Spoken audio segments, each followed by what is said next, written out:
تعالي لما اقولك بقى ازاي توفري فلوسك وازاي تعملي احلى سمك مشوي في الفرن من غير نقطة زيت واحدة، وكمان هيطلع معاكي مشوي احسن بكتير من اللي بيجي جاهز من بره. شايفين عامل ازاي؟ وكمان مش هنستعمل لا ردة ولا اي حاجة ولا زيت ولا اي حاجة، وهيطلع في منتهى الجمال. تعالوا نشوف بقى الجمال ده كله اتعمل ازاي. اول حاجة معايا صينية، هحط عليها ورق زبدة بس مش ضروري خالص، لكن انا حطيته زيادة تأكيد مش اكتر من كده. هضيف في الصينية نص كوباية من الزيت او اقل حاجة بسيطة، ومعاهم معلقة صغيرة من البابريكا ومعلقة صغيرة من الملح ومعلقة صغيرة من الكمون. ما تكتريش ملح خالص او ممكن تستغني عنه خالص، مش محتاجينه دلوقتي قوي.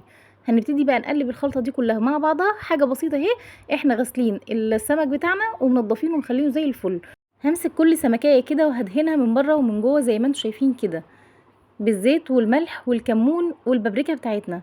مش هعمل اكتر من كده، هدهن من بره ومن جوه. وكمان الشرايح اللي انا شرحتها دي هفتحها وهبتدي ادهن كل الشرايح من جوه زي ما انتم شايفين كده. في الوقت ده الفرن بتاعي بيسخن، بس الشوايه بس هي المفتوحه. هبتدي احطه على الشوايه من فوق وهسيبه علشان ياخد الوش من فوق ومن تحت. الشوايه بس مش الفرن. دلوقتي هنبتدي نعمل التشريبه بتاعه السمك بتاعنا. اول حاجه معايا ربع كوبايه من الخل، معلقتين كبار من هريسة الفلفل. هريسة الفلفل دي عبارة عن فلفل وتوم وليمون، مش اكتر من كده. هرستهم كده زي ما انتم شايفين بالهاند بلندر. ممكن تستخدمي الهون العادي خالص بتاع التوم او ممكن تستخدمي الخلاط. هبتدي احط كوباية من المية، دي كوباية من المية. ممكن تستخدمي نص كوباية وممكن تستخدمي كوباية، انا استخدمت كوباية من المية. ومعايا كمان معلقة صغيرة من البابريكا، ما تكتريش بابريكا.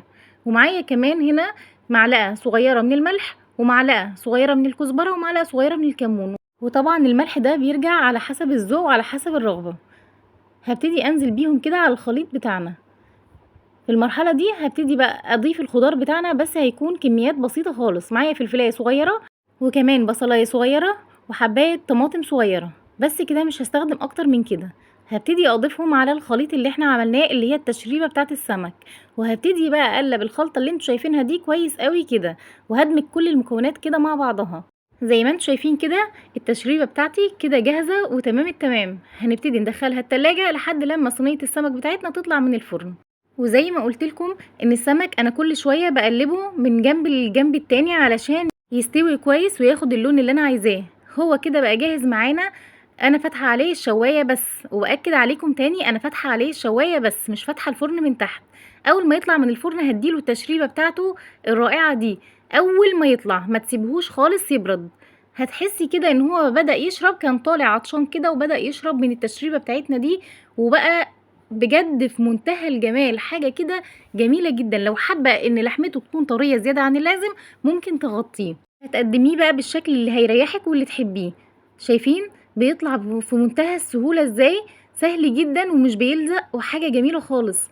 بجد اللي هيدوقه عندك مش هيصدق ان هو معمول في البيت، هيقولك انت اكيد جايباه من بره.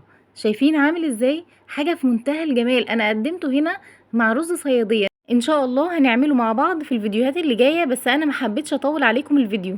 شايفين بقى جمال الطبق؟ انتي بجد مصدقه ان ده معمول في البيت؟ حاجه كده في منتهى الجمال.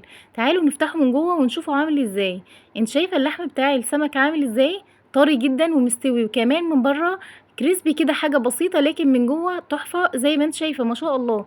مكلفناش اي حاجة ولا فضينا ازازة الزيت عليه، وكمان ما استخدمناش ردة، لكن طلعت النتيجة في النهاية حاجة كده ولا المحلات. هتنافسي بيه اشهر المحلات. جربيه وصدقيني هيعجبك جدا. تنسيش بقى الاشتراك في القناة واللايك والشير.